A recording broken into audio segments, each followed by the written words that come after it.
تو پھر چائنا اور بھارت کا بھی اگر آپ دیکھ لیجئے تو بہت فرق ہے. کہاں $20 ٹریلین کی اکانومی چائنا اور بھارت اس وقت 3.5 ٹریلین کی اکانومی ہے. اسی طرح آپ برازیل اور ساؤتھ افریقہ کو بھی دیکھ لیے، ایون رشیا کی اکانومی بھی. تو یہ کوئی آرگومنٹ ہے نہیں. اگر آپ نے اس کو ایک گلوبل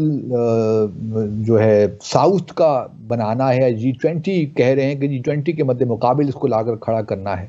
تو پھر پاکستان ساؤتھ ایشیا کا ایک اہم ملک ہے اور آپ اس کو نظر انداز نہیں کر سکتے. گو کہ اس وقت ہمارے اکنامک جو حالات ہیں وہ شاید اتنے اچھے نہ ہوں، لیکن پاکستان کو اگر آپ دیکھیے تو جو اسٹریٹجیکلی ہم لوکیٹڈ ہیں، ایک طرف land locked Afghanistan Central Asia ہے، پھر ساؤتھ ایشیا کو بھی ہم اس کے بھی ہم اسی خطے میں ہیں، اور پھر چین کے ساتھ ہمارا جو بارڈر ہے، اور پھر جو BRI ہے اس میں سی پیک ایک فلیگ شپ پروجیکٹ ہے. تو یہ ہو نہیں سکتا کہ پاکستان کے بغیر کوئی ریجنل کنیکٹیویٹی ہو، ریجنل اکنامک انٹرڈیپینڈنس ہو جو ہماری لوکیشن ہے. تو اس وجہ سے پاکستان کا میں سمجھتا ہوں، اور چائنا کی یہ خواہش بھی ہوگی کہ پاکستان جلد سے جلد برکس کا ممبر بنے، تاکہ کچھ سی پیک کو بھی مزید ہم آگے تیزی کے ساتھ لے کر جا سکیں. اور پھر چین کا خیال یہ بھی ہے کہ ہونا چاہیے میرے خیال میں کہ بھارت کو تھوڑا بہت بیلنس کرنے کے لیے پاکستان کی شاید پریزنس ضروری ہے. اور پھر یہ کہنا ہے کہ جی ایک اور نیریٹو بھی بن رہا ہے کہ برکس میں اگر پاکستان آ گیا تو بھارت اور یہ پاکستان آپس میں ہی لڑتے رہتے ہیں، تو کوئی فائدہ نہیں ہے پاکستان کے آنے کا، بلکہ جو ماحول ہے برکس میں وہ خراب ہو جائے گا. اب یہ بھی کوئی آرگومنٹ نہیں ہے، کیونکہ ویسے تو ماحول چائنا اور بھارت کے بھی درمیان کوئی اچھا نہیں ہے. پچھلے کئی سالوں سے لائن آف ایکچوئل کنٹرول پہ جھڑپیں بھی ہو رہی ہیں، اور ابھی بھی تعلقات کی جو نوعیت ہے، بلکہ G20 کا جو اجلاس ہوا تھا، سربراہی اجلاس بھارت نے پچھلے ماہ، اس میں تو جو ہے پریزیڈنٹ شی جن پنگ آئی ہی نہیں، انہوں نے اس کو بھارت کو اسنب کر دیا. تو پھر یہ بھی ایک لحاظ سے جو بات ہے کہ جی پاکستان کا آنا، پاکستان بھارت کے تعلق جو ان کا ایک فضا ہے وہ خراب ہوگی. تو پھر پاکستان اور بھارت تو شنگھائی کوآپریشن آرگنائزیشن کے ممبر بھی ہیں، لیکن وہاں پہ ایک بات ضرور مختلف ہے کہ پاکستان اور بھارت کو دونوں کو ایک وقت بیا وقت شامل کیا گیا تھا. یہ نہیں تھا کہ بھارت پہلے سے ہو اور یا پاکستان پہلے سے ہو. تو ان دونوں کی جو ممبرشپ ہوئی تھی وہ بیک وقت ہوئی تھی 2017 میں. تو ایک اب دیکھنا یہی ہے کہ بھارت جو ہے کس طرح اس کو پاکستان کی ممبرشپ کو لیتا ہے. بہت سے لوگوں کا خیال یہی ہے کہ بھارت گو کہ اس وقت تو نیریٹو آ رہا ہے پاکستان کو ایک لحاظ سے پریشر میں ڈالنے کے لیے کہ جی یہ بھی ممکن ہے کہ بیہائنڈ دا سینز کچھ باتیں بھی ہو رہی ہوں کہ پاکستان اگر برکس میں شامل ہوتا ہے، چاہے چائنا کی جانب سے بھی ہمارے پہ کچھ پریشر ہو، کہ پاکستان جو ٹرانزٹ روٹ ہے واگا سے جو ہے ترخم تک، وہ لینڈ روٹ بھارت کو دے، تاکہ بھارت جو ہے وہ افغانستان کے ساتھ اور سینٹرل ایشیا کے ساتھ تجارت کر سکے. یہ پروپوزل بھی پرانی ہے، یہ سارک میں بھی ڈسکس ہوتی رہی. 2014 میں جب کھٹمنڈو سمٹ ہوئی تو اس وقت یہ پروپوزل ایک آئی، لیکن پاکستان واحد ملک تھا جس نے اس کی مخالفت کی. وہاں پہ 2 ایگریمنٹ سائن ہونے تھے، ایک ریلویز اور موٹر وہیکل ایگریمنٹ، اور اس میں اس قسم بھی شامل تھیں کہ اوور لینڈ جو ہے وہ ایکسیس آپ دیں گے. لیکن پاکستان نے اس کی سیکیورٹی ریزنز کی بنیاد پر مخالفت کی، اور وہ بالکل جائز تھا، کیونکہ پاکستان اور بھارت کے درمیان جس قسم کے تعلقات ہیں اس میں کچھ بھی انٹوورڈ انسیڈنٹ ہو سکتا ہے اور ایک بہت بڑا ایشو بن سکتا ہے. تو پاکستان اگر بھارت کے کنٹینرز وغیرہ پاکستان میں آتے ہیں، واگا سے تھرو افغانستان جاتے ہیں، تو آپ اندازہ کر سکتے ہیں کتنی ان کی سیکیورٹی چاہیے. کوئی ایکسیڈنٹ ہو جائے، کچھ ہو جائے، تو پھر آپ جو پاکستان اور بھارت کے تعلقات کی نوعیت ہے آپ اندازہ کر سکتے ہیں کتنا ایشو بن سکتا ہے. یہ چیزیں کتنا بڑا ایشوز بن سکتی ہیں. تو اس وجہ سے پاکستان نے اس کی مخالفت کی. اب دیکھنا یہ ہے کہ آیا برکس میں کچھ کوئڈ پرو کو ہوگا، آیا پاکستان کچھ دے گا اس سلسلے میں، کیونکہ چین کی تو خواہش ہوگی کہ جو سی پیک میں افغانستان کو بھی شامل کی جائے، اور ایک لحاظ سے چین یہ بھی چاہے گا کہ بھارت بھی جو اس کی اپوزیشن ہے اس کو ختم کرے سی پیک کے کانٹیکس میں یا بی آر آئی کے کانٹیکس میں، کیونکہ بھارت کا یہ آرگومنٹ ہے کہ وہ سی پیک کو سپورٹ نہیں کر سکتا یا بی آر آئی کو سپورٹ نہیں کر سکتا، کیونکہ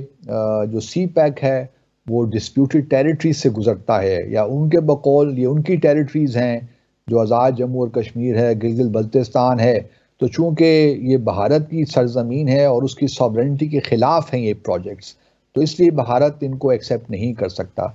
تو آرگومنٹ دیا جاتا ہے۔ لیکن معاملہ کچھ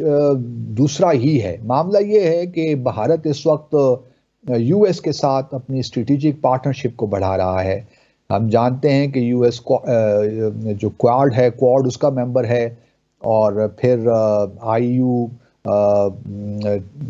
2I2U کا بھی ممبر ہے، جس میں اسرائیل، انڈیا، یو اے ای اور یو ایس شامل ہیں، یہ بھی ایک اکنامک بلاک ہے۔ پھر بھارت نے ایک اور بھارت اور یورپین یونین، یورپین کنٹریز نے، یا آپ کہہ لیجیے امریکہ کی جانب سے ایک اور انیشیٹو بھی آیا ہے،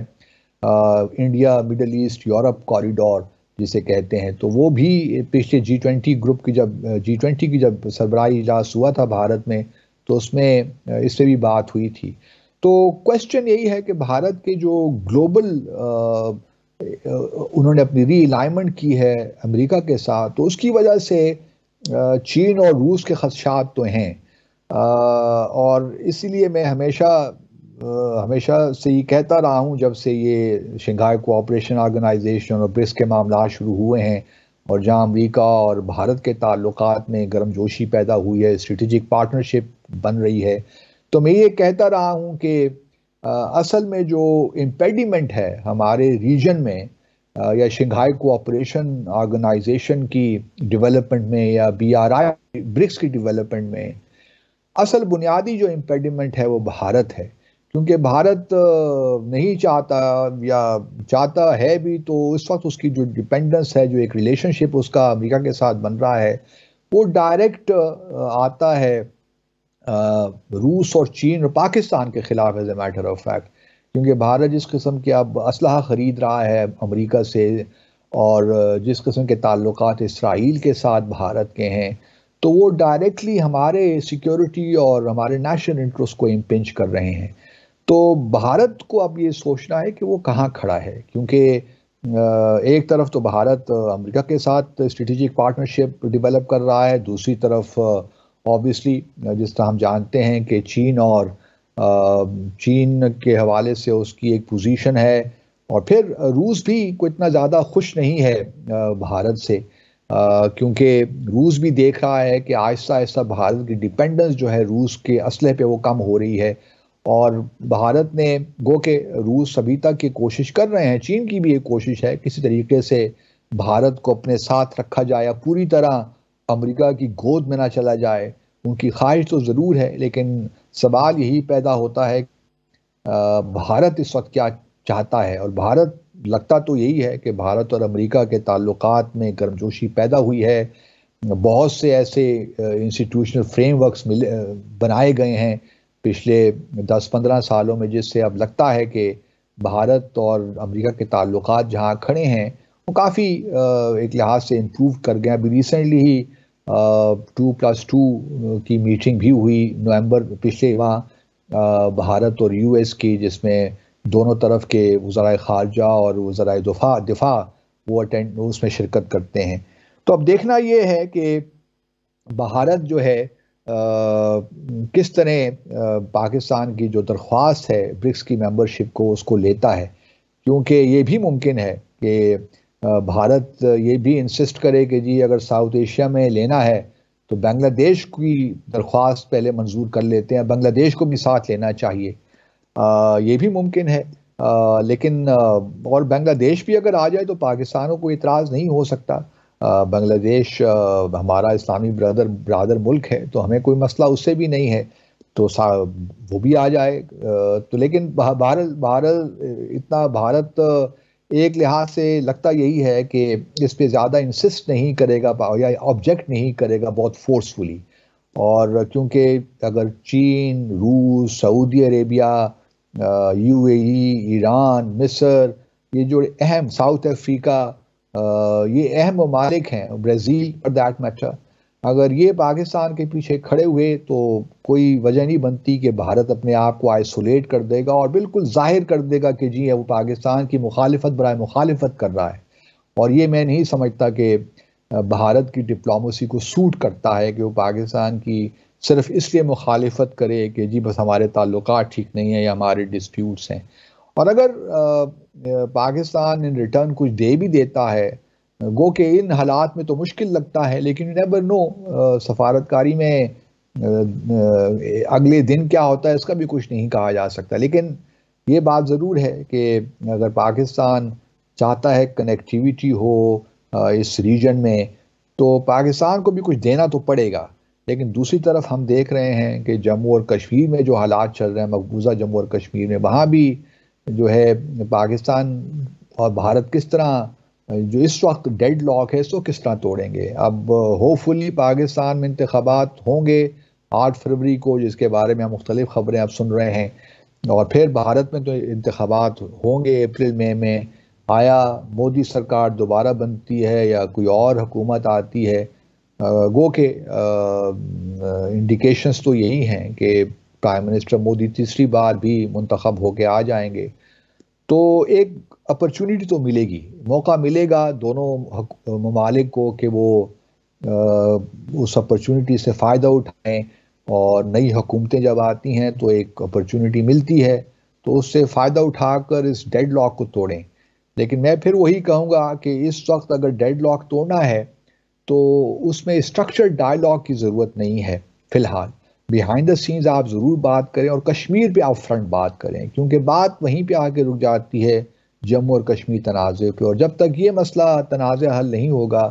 اس وقت تک کم از کم میں یہ نہیں سمجھتا کہ پاکستان اور بھارت کے درمیان تعلقات جو ہیں وہ کسی مثبت راہ پہ چل سکتے ہیں یا ریورسیبل ٹریجیکٹری پہ جا سکتے ہیں۔ ہم پھر وہی ہوگا، ایک قدم ہم آگے بڑھائیں گے، پھر 2 قدم پیچھے ہٹ جائیں گے، پھر ایک اور ڈیڈ لاک آ جائے گا۔ تو یہ پاکستان اور بھارت کے تعلقات کی ایک تاریخ ہمارے سامنے ہے۔ تو اگر ہم یہ توقع رکھتے ہیں کہ ہم وہی کام کرتے رہیں گے، CBN پہ صرف زور دیتے رہیں گے اور جو اصل مسائل ہیں ان پہ توجہ نہیں دیں گے یا ان کو حل کرنے کی کوشش نہیں کریں گے اور معاملات خود بخود ٹھیک ہو جائیں گے، ایسا ہوتا نہیں ہے۔ یہ جموں اور کشمیر کوئی ٹیریٹوریل ڈسپیوٹ تو ہے نہیں، یہ انسانی حقوق کا معاملہ ہے، اور جب تک یہ معاملہ تنازع حل نہیں ہوتا اس وقت تک بہت مشکل ہے کہ پاکستان اور بھارت کے درمیان باہمی اعتماد پیدا ہو سکے۔ لیکن یہ ایک انٹرسٹنگ ڈیولپمنٹ ہوئی ہے، کیونکہ برکس جو ہے انہوں نے اپنا ایک نیو ڈیولپمنٹ بینک بھی بنایا ہے، تو وہ کوشش کر رہے ہیں کہ ڈی ڈالرائزیشن بھی کریں، ٹریڈ کو بھی مختلف اپنی کرنسیز میں کنڈکٹ کریں۔ تو ایک انٹرسٹنگ برکس جو ہے، انٹرسٹنگ ایک کانسیپٹ ہے، اور اب G20 کے مقابل میں یہ آ سکتا ہے، یہ بہت بڑا سوال ہے، کیونکہ بہت سے جو ممبرز اس وقت، خاص طور پہ اگر آپ برکس کی ممبرشپ دیکھیے تو وہ G20 کے بھی ممبرز ہیں۔ مثال کے طور پر China, Russia, Brazil, South Africa, Saudi Arabia, یہ سارے ممالک وہ ہیں کہ جو G20 میں بھی ہیں۔ تو آیا یہ 2 پیرلل تنظیمیں کس طرح چلیں گی یہ تو وقت بتائے گا، لیکن یہ ضرور ہے کہ برکس اپنا ایک مقام بنائے گا، لیکن اگر اس کی ممبرشپ بہت زیادہ پھیل گئی تو یہ انویلڈی بھی ہو جائے گا، یہاں پہ پھر یہ ایک اور اقوام متحدہ بن جائے گا، UOIC بن جائے گا، یہاں پہ پھر فیصلے کرنے مشکل ہو جائیں گے۔ تو یہی ہے کہ اس کو مختصر رکھا جائے، G20 ہے تو اس کو بھی ایک G20 ساؤتھ کا نام دے دیا جائے یا G20 گلوبل کر دیا، I do not know، لیکن اس کے پھر نام کو تبدیل کرنا شاید ضروری ہو جائے گا ایک وقت میں۔ تو اب دیکھنا یہی ہے کہ جو 16th سمٹ ہوگی روس میں اکتوبر کے مہینے اگلے سال، اس میں اس وقت تک پاکستان کی ممبرشپ ہو جاتی ہے کہ نہیں، یا صرف پاکستان کی ممبرشپ ہوتی ہے یا باقی جو ممالک ہیں جنہوں نے درخواستیں دے رکھی ہیں، خاص طور پہ بنگلہ دیش ہے، بحرین ہے، یا اور بھی بہت سے ممالک ہیں، بولیویا ہے، کیوبا ہے، تو آیا ان کے ساتھ ہوتی ہے یا قزاقستان نے بھی جو سنٹرل ایشیا کا ممبر ہے، اسٹیٹ ہے، اس نے بھی ممبرشپ کے لیے کر رکھا ہے. تو قزاقستان، پاکستان میں سمجھتا ہوں دو بڑے اہم امیدوار ہیں برکس کے لیے، اور امید کرنی چاہیے کہ ہم نے اپنا ہوم ورک تو کیا ہوگا اور اس کے بعد ہی ہم نے اپلائی کیا ہوگا. تو کوئی وجہ نہیں ہے کہ بھارت ہماری ممبرشپ کو یا ہماری درخواست پہ کوئی آبجیکشن کرے. میرا اپنی اسیسمنٹ یہ ہے کہ بھارت اس کو چپکے سے جانے دے گا اور زیادہ تحفظات یا اس کو آبجیکٹ نہیں کرے گا، کنسنسس توڑے گا نہیں. گو کہ اپنے خدشات کا اظہار کرے گا لیکن کنسنسس کے ساتھ اس کو جانے دے گا، جہاں تک میری اسیسمنٹ ہے. تو let's hope for the best. ایک مختصر سا وقفہ لیتے ہیں ناظرین، اور پھر آ کر امریکہ کے تعلقات جو اس وقت ایک خاص ایشو پیدا ہوا ہے اس پہ بات کرتے ہیں. ہمارے ساتھ رہیے. ویلکم بیک ناظرین. اس وقت یو ایس، امریکہ اور بھارت کے درمیان ایک ایشو نزاع کا بنا ہوا ہے، اور اب دیکھنا یہ ہے کہ یہ کہاں تک یہ معاملات جاتے ہیں.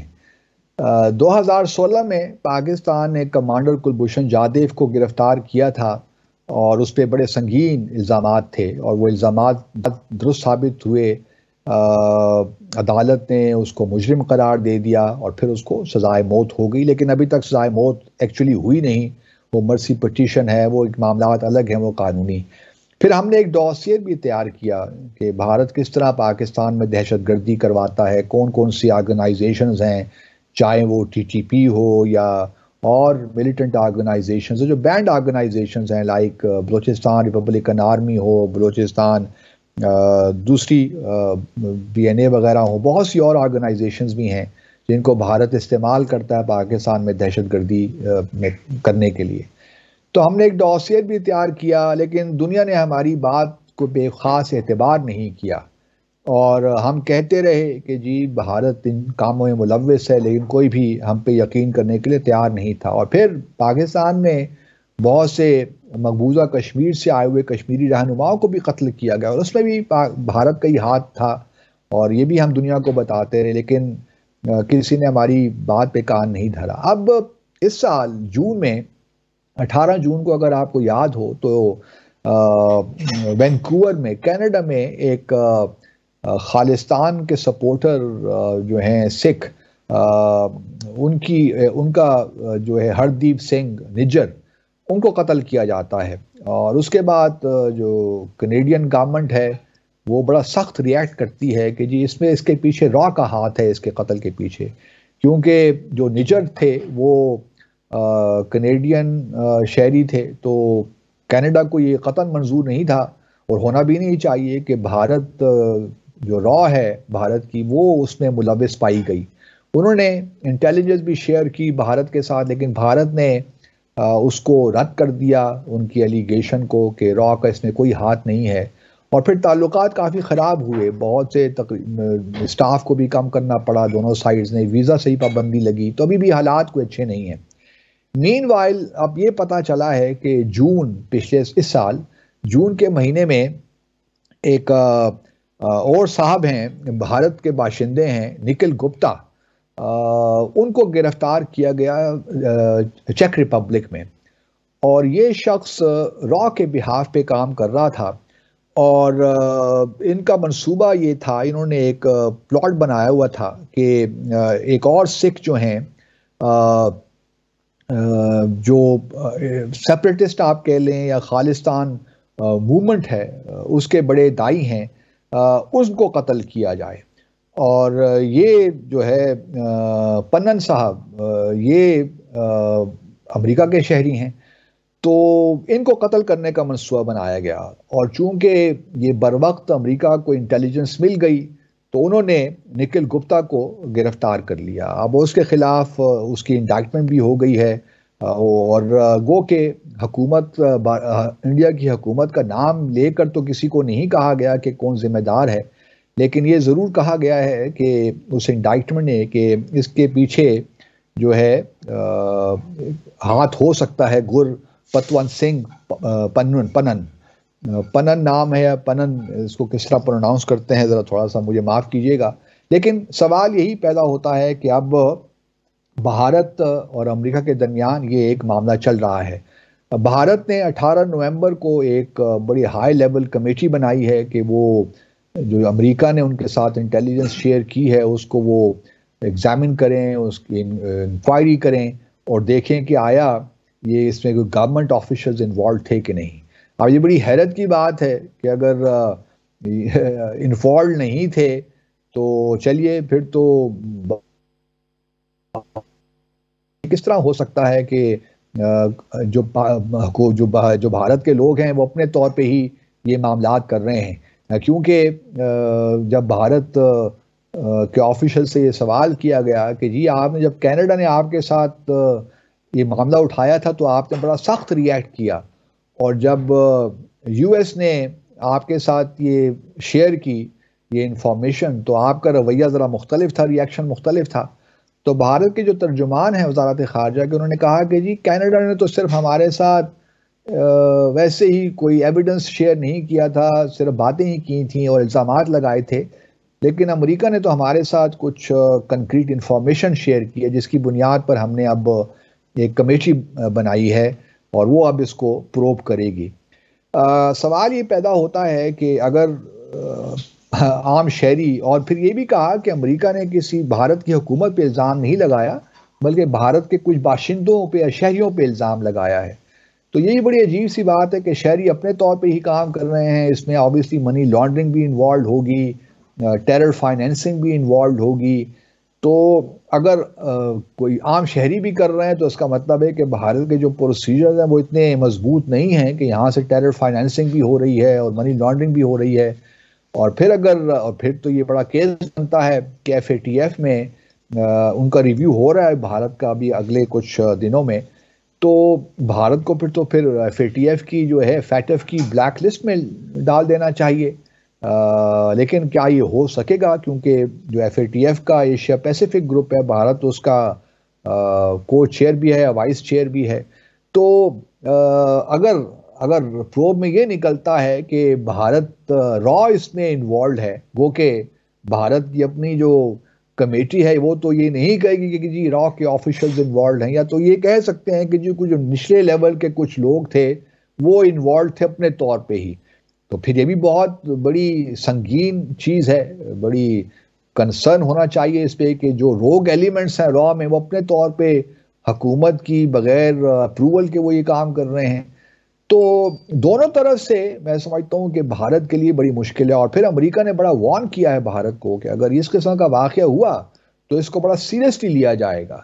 اب بھارت کا مسئلہ یہ ہے کہ وہ چونکہ ایک ایروگنٹ اسٹیٹ بن چکا ہے،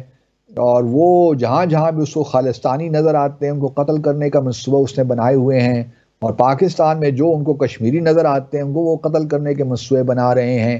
اور جو ایک فائیو آئیز انٹیلیجنس ایک آرگنائزیشن ہے جو کہ امریکہ، کینیڈا، یو کے، آسٹریلیا اور نیوزی لینڈ پہ مشتمل ہے، یہ ساری انٹیلیجنس اپنے کوآرڈینیٹ کرتے ہیں، اور کینیڈا نے جب نجر کے قتل کے بعد تمام ممالک کے ساتھ یہ کوآرڈینیٹ کیا تھا، اور اس کے بعد آبویسلی ان کے جو اینٹینس تھے وہ کھڑے ہو گئے فائیو آئیز انٹیلیجنس کمیونٹی کے، تو انہوں نے بھی دیکھا کہ بھئی یہ تو معاملات گڑبڑ ہیں، اور بھارت کا تو ہر معاملے میں اس قسم کے معاملات میں ہاتھ ہے، تو یہ ایک سیریس مسئلہ ہے، اور گرپنت ون سنگھ پنن جو ہیں وہ میرے خیال میں نیو یارک میں رہتے ہیں، اور ان کو بھی اب سیکیورٹی پرووائڈ کی جا رہی ہوگی، لیکن سوال یہی پیدا ہوتا ہے کہ کیا بھارت کو فائنلی جو ہے جو بھی وہ کر رہا ہے دنیا بھر میں کمانڈر کلبھوشن جادیو سے پہلے، اور اس کے بعد ہم نے ایک اور بھی چیز دیکھی، آپ کی اطلاع کے لیے عرض ہے کہ قطر میں دوحہ میں پچھلے مہینوں اسی سال 8 انڈین جو ویٹرنز نیوی آفیسرز تھے ان پہ مقدمہ چلایا گیا اور ان کو پھانسی کی سزا سنائی گئی، اور وہ اسرائیل کے بہا پہ کام کر رہے تھے، جو قطر کا سب مرین کا پروگرام تھا وہ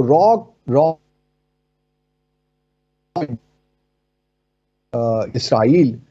کے ساتھ جو ہے اسرائیل کے لیے وہ ایسپیوناج میں انوالوڈ تھے۔ اب پرائم منسٹر مودی اس وقت یو اے ای میں ہیں، وہاں پہ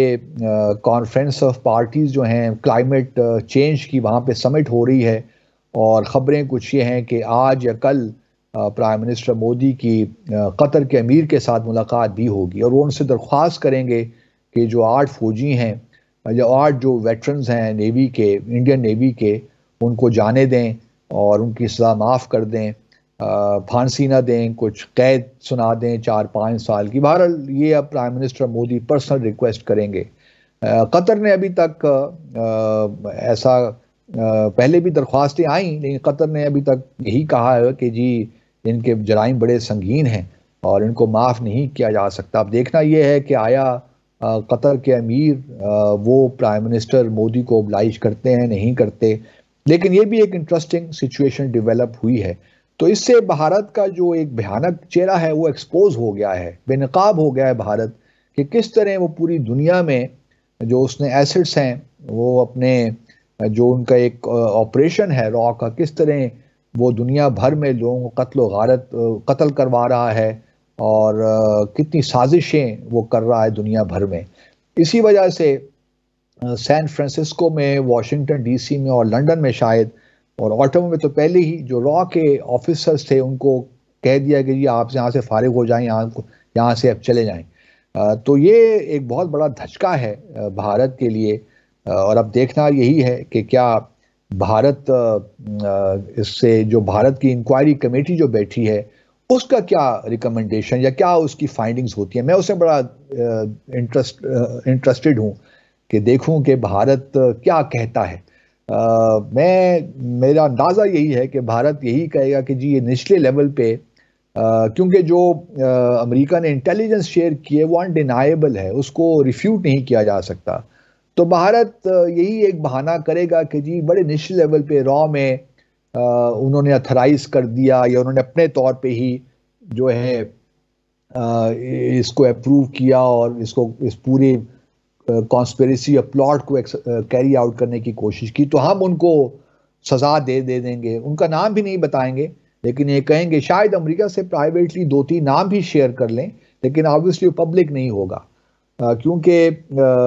لیکن یہ پھر ریفلیکٹ کرے گا ویری بیڈلی آن را، کہ را میں ایسے روگ ایلیمنٹس موجود ہیں۔ گو کہ میرا اپنا تو یہی کہنا ہے کہ اوپر لیول سے ہی یہ اجیت ڈوول صاحب نے اس کی اپروول دی ہوگی، اس کے بغیر یہ ہو نہیں سکتا کہ نجر کا بھی قتل ہو اور اس کے بعد یہ پنن صاحب جو ہیں امریکی شہری، ان کا بھی قتل کی سازش بنائی جائے۔ تو اس میں آبویسلی یہ اوپر سے اپروول ہوئی ہوگی، تبھی کہیں جا کر یہ پورا جو ہے پلاٹ تیار کیا گیا ہوگا۔ بٹ ان اینی کیس یہ ایک انٹرسٹنگ ڈیولپمنٹ ہے۔ اس سے یہ بھی نہیں ہے کہ امریکہ اور بھارت کے تعلقات بالکل خراب ہونے جا رہے ہیں، کیونکہ جس طرح بھارت نے ریئیکٹ کیا ہے، ان کو معلوم ہے کہ امریکہ کے ساتھ تعلقات کی نوعیت کیا ہے اور کتنے اہم ہیں ان کے لیے، کیونکہ ان کا خیال، بھارت کا خیال یہی ہے کہ اگر بھارت نے چین کے ساتھ ٹکر لینی ہے تو پھر جو state of the art technology ہے وہ صرف ان کو امریکہ سے ہی مل سکتی ہے، اور امریکہ کے ساتھ اس وقت ان کا لائن، ان کے ساتھ رہنا بڑا ضروری ہے۔ تو وہ کوئی ایسا کام بھی نہیں کریں گے، اب محتاط ہو جائیں گے تھوڑا، لیکن اس کا ہرگز مطلب یہ نہیں ہے کہ پاکستان جو بھارت ایکٹیویٹیز کر رہا ہے اس سے وہ ہاتھ کھینچ لیں گے۔ پاکستان ہمارا، چونکہ ہم ریئیکٹ نہیں کرتے، ہم صرف ڈوسیئر بنا کر پیش کر دیتے ہیں دنیا بھر میں، کوئی عملی اقدامات نہیں کرتے، اس وجہ سے بھارت کو کھلی چھوٹ مل رکھی ہے کہ وہ یہاں پہ دہشت گردی کی کارروائیاں کرتا رہے۔ اور ابھی بھی جو کچھ پاکستان میں ہو رہا ہے، گو کہ افغانستان کی حکومت کا بھی اس میں ایک لحاظ سے ان کو بھی الزام تو دینا ہی چاہیے، لیکن میں پھر بھی سمجھتا ہوں کہ بھارت کا بہت بڑا ہاتھ ہے پاکستان میں جو دہشت گردی کارروائیاں ہوتی ہیں۔ تو ہمیں تھوڑا سا چوکنا رہنا ہے اور دیکھنا یہی ہے کہ آنے والے وقتوں میں ہم کس طرح معاملات کو آگے لے کر جا سکتے ہیں، خاص طور پہ دہشت گردی جو بھارت پاکستان میں کروا رہا ہے۔ اسی ضمن میں جو ہے کلبھوشن جادیو کا معاملہ بھی جو ہے اس کو بھی ہمیں کسی منطقی انجام تک پہنچا دینا چاہیے، تاکہ ایک ایگزامپل تو سیٹ ہو کہ جو پاکستان میں دہشت گردی کرتے ہیں۔ یہ بات بھی میں آپ کو یاد دلاتا چلوں کہ کمانڈر کلبھوشن جادیو کا صرف جاسوسی کا معاملہ نہیں تھا، جاسوسی کا معاملہ ہوتا تو وہ تو اور بات تھی، لیکن کمانڈر کلبھوشن جادیو نے تو کنفیس کیا ہے کہ وہ پاکستان میں دہشت گردی کو فائنانس بھی کرتا رہا، اس کو آپریٹرز بھی ہائر کرتے رہے، اور کس طرح انہوں نے مختلف کراچی میں، بلوچستان میں اور پاکستان کے دوسرے حصوں میں کس طرح دہشت گردی کی کارروائیاں کی. تو اگر صرف یہ اسپیناش کا کیس ہوتا پھر تو بات دوسری تھی، لیکن کمانڈر کلبھوشن جادیو کو بھی اس کے منطقی انجام تک پہنچا دینا چاہیے. گو کہ اس میں اب ICJ انوالو ہو گیا. میں سمجھتا ہوں انٹری کیسز کیا ہیں، کیا پرابلمز ہیں، لیکن اس کا ہرگز مطلب یہ نہیں ہے کہ پاکستان ان تمام چیزوں کو جانے دے. جس طرح کینیڈا نے ریئیکٹ کیا، جس طرح امریکہ نے ریئیکٹ کیا، اب آسٹریلیا اور نیوزی لینڈ میں بھی بہت بڑی کمیونٹی ہے، خاص طور پہ آسٹریلیا میں، پھر UK میں سکھ کمیونٹی بہت زیادہ ہے. تو ایک لحاظ سے پرابلمز تو ہو گیا ہے بھارت کے لیے. تو انٹرسٹنگ ڈیولپمنٹ میں نے کہا آپ کے ساتھ شیئر کروں، اور اگلے ایک مختصر سا وقفہ لیتے ہیں، اور آگے وقفے میں آپ کے دلچسپ خبر بھی شیئر کروں گا، اور اس کے ساتھ ساتھ تھوڑا سا فلسطین اور اسرائیل کے بارے میں بات کر لیتے ہیں. ہمارے ساتھ رہیے. ویلکم بیک ناظرین. اس سے پہلے کہ میں ایک پاکستان کے حوالے سے مثبت خبر آپ کے ساتھ شیئر کروں، تھوڑا سا فلسطین اور اسرائیل کے بارے میں بات کر لیتے ہیں. تقریباً 7 دن کا آپ کے لیے جنگ بندی تھی یا ہیومینیٹیرین پاز تھا، ایک بریک تھا. اس کے بعد پھر سنا ہے کہ آج سے اسرائیل نے کچھ بمبارمنٹ کی ہے کچھ غزہ کے کچھ علاقوں میں. نارتھ غزہ تو پوری طرح برباد ہو گیا ہے. اب سوچنے کی بات یہ ہے کہ حماس نے 7 اکتوبر کو جو ایکشن لیا، وہ اس لیے تو نہیں ہو سکتا کہ جو فلسطین کے قیدی ہیں اسرائیل کے پاس ان کو رہا کروانے کے لیے کیا ہو، کیونکہ اگر فلسطین کے پاس لیٹ سے 6 سے 7 ہزار فلسطینی قیدی بھی ہیں، تو اس حماس نے 15,000 لوگوں کو شہید کروا دیا. تو یہ ہو نہیں سکتا کہ حماس کی یہ اسٹریٹجی ہو، کیونکہ حماس انہوں نے سب کیلکولیٹ تو کیا ہوگا. جب 7 اکتوبر کو انہوں نے ایکشن لیا، ان کو معلوم ہوگا کہ کس طرح اسرائیل ریئیکٹ کرے گا، کیونکہ حماس نے بھی تقریباً 250 کے قریب ہاسٹیجز بھی بنائے، ان کو یرغمال کیا، غزہ میں لے آئے. تو دیکھنا یہی ہے کہ اب حماس کی اسٹریٹجی کیا ہے. حماس آبویسلی یہی چاہتا تھا، جہاں تک ہماری اسیسمنٹ ہے، کہ فلسطین کا مسئلہ جو بالکل بیک برنر پہ جا رہا تھا، پیچھے ہٹ رہا تھا، وہ پھر ایک دفعہ سامنے آ گیا ہے. اور جو ابراہیم ایکارڈز بھی ہو رہے تھے وہ بھی تھوڑے بہت ڈاواں ڈول کچھ عرصے کے لیے تو ہو ہی گئے ہیں. پھر اب جو ہے فلسطین کا معاملہ زیر بحث ہے، 2 اسٹیٹ سلوشن کی بات ہو رہی ہے. تو کافی حماس کے جو ایکشن نے کافی دنیا کو ہلا کے رکھ دیا ہے. تو یہ ہو نہیں سکتا کہ حماس نے صرف یہ 5-6 ہزار فلسطینی قیدیوں کو رہا کروانے کے لیے ایکشن کیا ہو، کیونکہ یہ قیدی تو دیکھیے نا، مغربی کنارے میں تو ہر روز اسرائیل گرفتار بھی کر رہا ہے. ایک دن رہا کرتا ہے 20-30 قیدی، اور پھر اگلے ہی دن اور گرفتاریاں ہو جاتی ہیں. لیکن بہرحال یہ حماس کی اسٹریٹجی تو مجھے یہی لگتی ہے کہ یہی تھی. دوسری طرف اسرائیل کے اب اینڈ گیم کیا ہے. اسرائیل نے اب دیکھیں نا، غزہ سٹی یا جو نارتھ غزہ ہے اس پہ تو اب اتنی تباہی بربادی ہو گئی ہے کہ وہاں سے تقریباً سارے ہی لوگ نکل کر ساؤتھ کی طرف آ گئے ہیں. ساؤتھ غزہ میں جو ہے بمبارڈمنٹ اگر ہو بھی رہی ہے تو بہت تباہی پھر پھیلے گی. تقریباً 15,000 کے قریب فلسطینی شہید ہو گئے ہیں، اور یہ یاد رہے کہ اس میں 40% سے زیادہ بچے ہیں. تقریباً 7,000 کے لگ بھگ بچے شہید ہوئے ہیں، معصوم جانیں ضائع ہوئی ہیں اس میں. تو یہ کوئی عام سی بات نہیں ہے. تو اسرائیل تو یہی چاہتا ہے کہ اس غزہ پٹی کو فلسطینیوں سے بالکل پاک کر دیا جائے، اور یہ فلسطینی جو ہیں مصر میں، اردن یا یمن یا ترکیے میں جا کر آباد ہو جائیں اور یہ ان کی ذمہ داری لے لیں. بلکہ سعودی عرب کے وزیر خارجہ نے کل ایک بیان میں کہا بھی ہے کہ اگر کسی کا یہ ماننا ہے کہ ہم فلسطینیوں کو یہ کہیں گے کہ وہ ایک اور نغبہ کریں، جیسے 1948 میں تقریباً 7 لاکھ فلسطینیوں کو نکالا گیا تھا، تو ہم وہی کریں گے دوبارہ، تو ایسا ممکن نہیں ہے، اور ہم کسی ایسے ایجنڈا کا حصہ نہیں بنیں گے. بالکل ٹھیک بات انہوں نے کہی. لیکن سوال یہ پیدا ہوتا ہے کہ اسرائیل کیا چاہے گا. اسرائیل اگر یہ چاہتا ہے کہ جی جو محمود عباس ہیں یا فلسطینین اتھارٹی ہے وہ غزہ میں اپنا کنٹرول کریں یا وہاں حکومت کریں، ناممکن ہے. کیونکہ 2006 کے الیکشن میں حماس کو بڑی زبردست کامیابی وہاں ملی تھی. اور پھر جو فلسطینی اتھارٹی ہے جس کو پریزیڈنٹ محمود عباس ہیڈ کر رہے ہیں، وہ ان کا تو ویسٹ بینک میں رام اللہ وغیرہ میں بھی اتنا انفلوئنس نہیں رہا، مارجنلائز سے ہو گئے. تو کجا کہ وہ غزہ میں آ کر جو ہے وہ اپنا وہ وہاں کا انتظامی امور جو ہیں وہ سنبھال سکیں گے. اب سوال یہ پیدا ہوتا ہے کہ اسرائیل حماس کو پوری طرح ختم کر پائے گا؟ ختم تو دیکھیے غزہ میں تو شاید کر بھی لے، اور بمباری کرے اور لوگوں کو شہید کرے، حماس کے جو ملیٹنٹ جو اس کا ونگ ہے اس کو تباہ کر دے، لیکن اس سے کیا فرق پڑتا ہے؟ اسلامک جہاد بھی وہاں موجود ہے. اور پھر فلسطینی ویسٹ بینک میں بھی اگر آپ دیکھیے تو وہاں بھی اسرائیل کے خلاف جو ان کی اپنی آزادی کے خلاف جو جدوجہد ہے وہ اس کو برقرار رکھے ہوئے ہیں. تو میں نہیں سمجھتا کہ اسرائیل کو اس معاملے میں کامیابی ہو سکتی ہے، یا یہ ہو سکتا ہے کہ فلسطینی اپنے حق سے دستبردار ہو جائیں. یہ ممکن نہیں ہے. اب اسرائیل فی الحال تو یہی کرے گا کہ جو بھی علاقہ ہے غزہ، خاص طور پہ نارتھ غزہ، جو کہ اسرائیل کے کچھ علاقے ایشکلون ہے، تل اویو ہے، وہاں سے قریب ہے، کیونکہ وہاں سے بھی جب راکٹ پھینکتے تھے حماس تو ان شہروں کو ٹارگٹ کرتے تھے. تو اسرائیل کی خواہش تو یہ ہوگی کہ پہلے تو غزہ سے لوگ نکل جائیں، خاص طور پہ نارتھ غزہ سے، اور پھر وہاں پہ وہ کچھ انڈیفینٹ پیریڈ کے لیے اپنا انتظام وہی سنبھالے تاکہ دوبارہ حماس، لیکن پھر ریکنسٹرکشن اور اس کو فلیٹن کر دیا ہے تقریباً. اب یا تو یہ ہو سکتا ہے کہ یو این پیس کیپرز آ جائیں یہاں پہ، یا یو آئی سی کے، یا عرب لیگ، لیکن وہ بھی میں نہیں سمجھتا کہ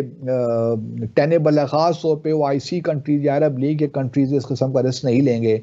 کہ وہ آ کر یہاں پہ ریکنسٹرکشن بھی کریں اور یہ تمام. تو ایک بڑی مشکل سی صورتحال پیدا ہو گئی ہے، اور دیکھنا یہی ہے. اور امریکہ کے ابھی سیکرٹری خارجہ وہ بھی کل اور آج وہ ابھی اس وقت وزٹ کر رہے ہیں اسرائیل کا اور رام اللہ کا. وہاں ان کی اسرائیل میں تو پرائم منسٹر نتن یاہو سے ملاقات ہوئی ہے، اور رام اللہ میں محمود عباس صاحب سے. تو اور اسرائیل نے تو بڑے واضح طور پہ کہہ دیا ہے کہ وہ جب تک حماس کو ختم نہیں کریں گے، وہ ان کا ایک آبجیکٹو ہے، جب تک وہ حاصل نہیں ہوگا وہ جنگ بندی کا اعلان نہیں کر سکتے. حماس کا یہی خیال ہے کہ اگر جنگ بندی میں طول پڑ جاتی ہے، اور وہ یہ کر رہے ہیں کہ ہر روز 10 اسرائیلی جو ہیں وہ یرغمالیوں کو رہا کر رہے ہیں، اور اسرائیل کا کہنا ہے کہ ہر 10 یرغمالیوں کے عوض وہ ایک دن کی جنگ بندی کا اعلان کرتے ہیں. تو یہ کب تک چلے گا؟ کیونکہ اب حماس کا یہی کہنا ہے کہ جو فوجی ہیں، اسرائیلی فوجی جو ان کے پاس ہیں، آئی ڈی ایف کے، اسرائیلی ڈیفنس فورسز کے جو یرغمالی حماس کے پاس ہیں، وہ ان کو تب رہا کرے گا جب اسرائیل 7,000 کے قریب جو فلسطینی قیدی ہیں اسرائیل کے پاس ان کو رہا کرے گا. اب دیکھنا یہ ہے کہ کیا یہ ممکن ہے. ایسا ہو تو سکتا ہے، کیونکہ 2011 میں اسرائیل نے صرف اپنے ایک فوجی کے لیے تقریباً 1,000 سے زائد فلسطینیوں کو رہا کیا تھا. لیکن بات وہی پہ آ کے رکتی ہے کہ اسرائیل تو جب چاہتا ہے فلسطینیوں کو گرفتار کر لیتا ہے، اور اس کی مرضی ہے، کیونکہ وہ آکوپائیڈ فورس ہے. یہ تو سارے مقبوضہ علاقے ہیں. اور یہ بھی دیکھیے ستم ظریفی کیا ہے کہ جب 1948 میں اسرائیل ڈکلیئر کیا گیا تھا ریاست کے طور پہ، تو اس کے پاس صرف 5% زمین تھی فلسطین کی جو اس کو دی جا رہی تھی. اور پھر 1967 میں وار ہوئی. اس کے بعد اب جو ہے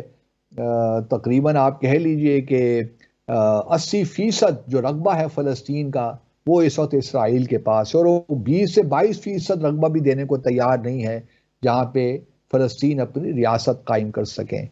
تو ایک مشکل مرحلہ ہے فلسطینیوں کے لیے، لیکن ان کو خراج تحسین دینے کو دل چاہتا ہے. جو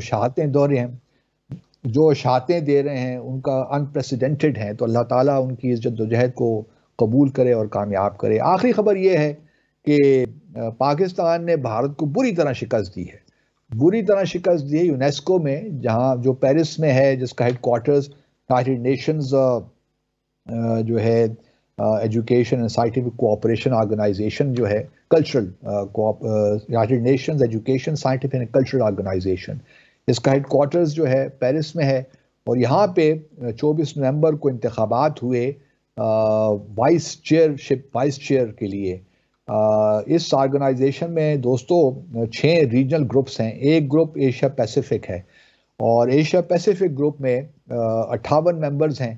اور 58 ممبرز نے بھارت نے 18 ووٹ لیے، 2 ہی امیدوار تھے، پاکستان اور بھارت۔ پاکستان نے 38 ووٹ لیے، تو 20 ووٹ کی شکست دی پاکستان نے بھارت کو، اور پھر بھارت کہتا ہے کہ جی